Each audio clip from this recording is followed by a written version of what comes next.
বলে যাও।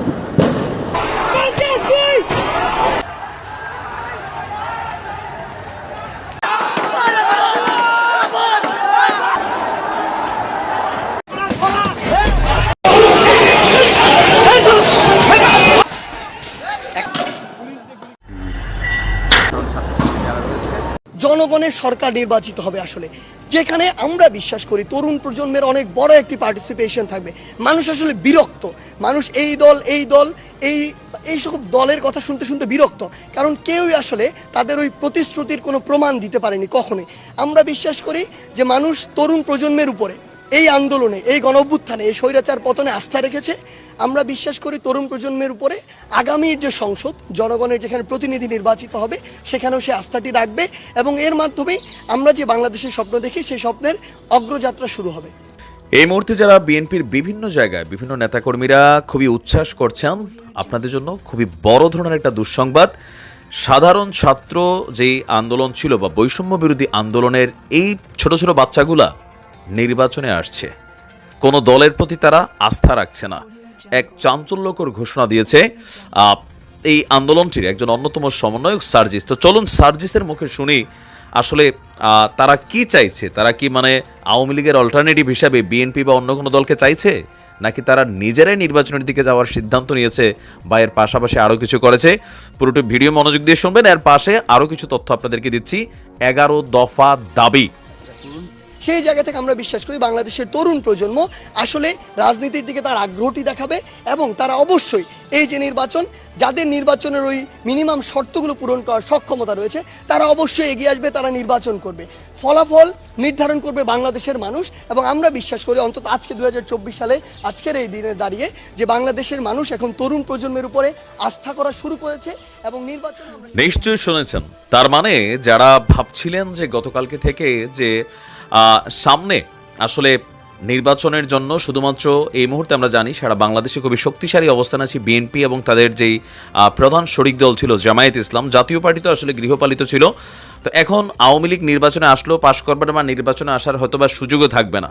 তো এখন বিএনপির জন্য আসলে সার্জিসের যে বক্তব্য, পুরোটা বক্তব্য আমি যতটুকু মনোযোগ দিয়ে শুনেছি এর বাহিরেও ছিল যে আসলে নির্বাচনে সম্ভবত সারা বাংলাদেশ থেকে ওপেন ক্যান্ডিডেট দিয়ে বসতে পারে এই বৈষম্য বিরোধী ছাত্র আন্দোলনের যারা নেতারা আছেন। তারা চাচ্ছেন যে আমরা সংসদে যাব, যেই সংসদ তৈরি হবে আগামীর ভাগ্য নির্ধারণে, একটা পক্ষ থেকে আরেকটা পক্ষের হাতে বাংলাদেশ যেন না যায়। ইতিমধ্যে সোশ্যাল মিডিয়াতে যেই সকল ভিডিও বার্তা, হত্যা, লুটপাট, ভাঙচুর, অমুকের বাড়ি জ্বালানো, তমুকের ঘর জ্বালানো, তারপর হচ্ছে বিভিন্ন জায়গায় ইউনিভার্সিটিতেও আমরা দেখেছি যে ছাত্রদলের নেতারা ঢুকেছেন। তো এই বিষয়গুলা আসলে ফেসবুকে কিন্তু যতগুলাই প্রকাশিত হয়েছে, নিজ দলের কর্মীদের বাহিরে আমজনতা অনেকেই কিন্তু আবার এই বিষয়গুলোতে বিরক্ত হচ্ছেন। তো বৈষম্য বিরোধী আন্দোলনের নেতারা 11 দফা কি দিয়েছেন দেখেন, খুবই গুরুত্বপূর্ণ 11 দফা। আমিও সহমত পোষণ করছি।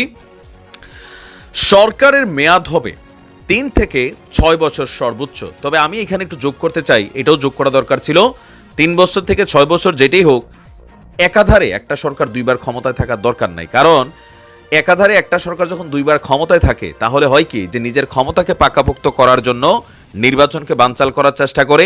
পাশাপাশি ধরুন ক্ষমতায় টিকে গেলে ওই দলের রাজনৈতিক নেতাকর্মীরা অনেকেই বিপদে পড়ে নেতা বদলাইলে। পাশাপাশি আপনার লুটপাট বা যেই জিনিসগুলো আছে, দুর্নীতি, এগুলো কিন্তু শক্তভাবে আখড়া গাইরা বসতে পারে। তো সুতরাং 3 থেকে 6 বছর ফাইন, কিন্তু এখানে টানা দুইবার আসলে থাকার সুযোগ নাই। দুইবার যদি থাকতে হয় মিনিমাম 2/3 মেজরিটি নিয়ে সংসদে যেতে হবে, এরকম হার্ড লাইনে আসলে এই সিদ্ধান্ত নেওয়া দরকার। বাকিটা হচ্ছে মেয়াদ শেষের 3 মাস আগে নির্বাচনের ব্যবস্থা করা, যেমনটা অতীত ছিল। পার্লামেন্ট ভেঙে দিয়ে আজ বিকেলের মধ্যে সরকার গঠন, এটা হয়ে গেছে। প্রধান বিচারপতির অপসারণ, পদত্যাগ এবং দলবাজ বিচারপতিদের অপসারণ, এটা বাংলাদেশের একটা চরিত্র। আওয়ামী লীগ যখন ছিল তারা তাদের মনপুষ্ট কিছু বিচারপতি বসিয়েছিল, আবার বিএনপি যখন আসে তারাও কিন্তু তাদের মনপুষ্ট বিচারকদের বসায় যেন বিরোধী দল। আজকে এখন তারা আওয়ামী লীগ মনে করলেন বিরোধী দলে চলে গেছে। এতদিন পর্যন্ত সবারই অভিযোগ ছিল যে বিচার বিভাগ স্বাধীন না, আসলে কিন্তু স্বাধীন ছিল না, কাজ করতে পারে নাই। কারণ কি, বিচারপতি সাবেক মানিকের মতো লোকেরা যখন লিড করছে তখন বোঝাই গেছে বিএনপির কপালে কি জুটছিল, তাই না? তো আমরাও চাই বাংলাদেশকে বিনির্মাণ করতে হলে, আধুনিকভাবে ভবিষ্যতের সুন্দর বাংলাদেশ করতে হলে, তাহলে সেখানে বিচার বিভাগ সম্পূর্ণ স্বাধীন হইতে হবে, রাজনৈতিক প্রভাব মুক্ত। এই রাজনৈতিক প্রভাবের কারণে হয় কি, যে একজন বিচারপতি তিনি স্বাধীন একটা সিদ্ধান্ত দিতে পারেন। আপনি পাকিস্তানকে দেখেন, ভারতকে দেখেন, সেইখানে কিন্তু বিচার বিভাগ স্বাধীন। আমাদের দেশে এ পর্যন্ত শতভাগ স্বাধীন হিসাবে বিচার বিভাগ গত 53 বছরে আসলে কিন্তু কাজ করতে পারে নাই। তো তাদের এই জায়গাটাতে হচ্ছে কি, এই মুহূর্তে যে প্রধান বিচারপতি আছে সম্ভবত দেশ থেকে এমনিও ভাইগে যাবে, পরিস্থিতি যে আকার ধারণ করছে। আচ্ছা, আইন শৃঙ্খলা বাহিনীর বিভিন্ন প্রধানদের অবসরে পাঠানো, শুধুমাত্র 3 বাহিনী বাদে, মানে সেনা, নৌ আর সম্ভবত বিমান। এখন বর্তমানে পুলিশের যে প্রধান আছে তাকেও অবসরে পাঠানো হবে, এরকম আরও আনসারে বা আমি জানি না আরও কি কিতে আছে। নির্বাচন কমিশন পুনর্গঠন খুবই জরুরি একটা জিনিস। এই দেশে নির্বাচনকে একীভূত করে রাষ্ট্র ক্ষমতায় থাকার যে ইতিহাস আওয়ামী লীগের, এটা শুরু হয়েছিল বিএনপির হাত ধরেই, টিকতে পারে না। এগুলো ইতিহাস 96 সালে। সো আবারও যে বিএনপির ঘুণে ধরবে না, অথবা নতুন কোনো সরকার আসলে তারে ঘুণে ধরবে না, সেইটারও তো ভাই গ্যারান্টি নাই। সুতরাং নির্বাচন কমিশনের পুনর্গঠন করতে হবে। নির্বাচন কমিশন মুখে মুখে স্বাধীন, কিন্তু প্রকৃতপক্ষে নির্বাচন আসলে যেই সরকার ক্ষমতায় থাকে তার দেওয়া রূপরেখাতেই নির্বাচন বাস্তবায়ন করার যে সিস্টেম, সেটাকে পরিবর্তন করতে হবে। সংবিধান সংশোধন করে দলীয় সরকারের অধীনে নির্বাচন ব্যবস্থাপনা বাতিল, খুবই গুরুত্বপূর্ণ। কেয়ারটেকার গভর্নমেন্ট আবারও চালু করা।